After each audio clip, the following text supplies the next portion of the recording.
what do we have in here? Looks like some coal. Looks like a tender. And this looks like could be a locomotive.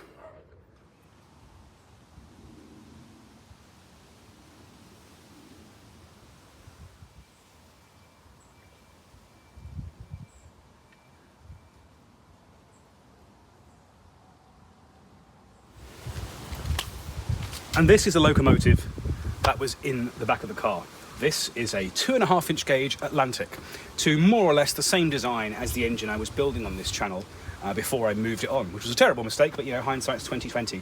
This being a finished version with a valid hydraulic and steam certificate when I bought it, means that it's a reliable bet and it gets me my first kind of real working engine. I have driven a full-size engine, I've driven a 10.25 inch engine, I've driven a 15 inch gauge engine and a 5 inch gauge engine, but I've never driven a 2.5, and I have never prepared a locomotive to run. So we're going to both be doing this together for the first time. These are the controls of the engine. You have the whistle, the regulator, the blower, and the blowdown valve for the water gauge, and the bypass valve for the axle pump down here. This engine has a slip eccentric, so that means you roll it in one direction to put it in one gear and roll it back to put it in a different gear. This is the rolling road from Model Engineer's Laser.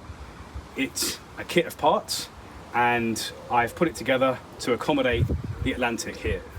The rolling road is bigger than it needs to be, just so if I get a larger engine in future, if I make a larger engine, then I've got capacity for it and I don't need to buy it again. So I think the only thing left to do is to get some fire in this and see what happens. I understand this is the way to get these engines started. That's charcoal soaking in white spirit.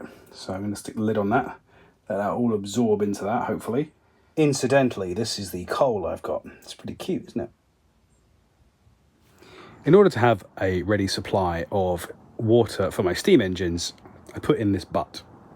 Unfortunately, my daughter has figured out how to turn it on. So even though we've had torrential rain for months, and now it's quite dry, this is completely empty. So I've had to go and buy some bloody distilled water, not mineral water, because my dehumidifier is also empty, to make sure the engine can run.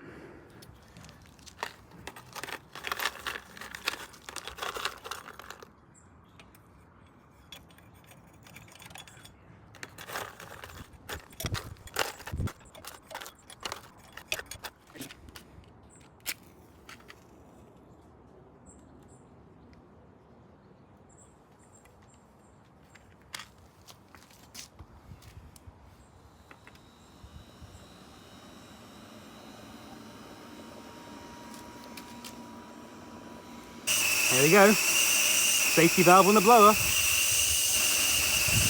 see if we can get her moving.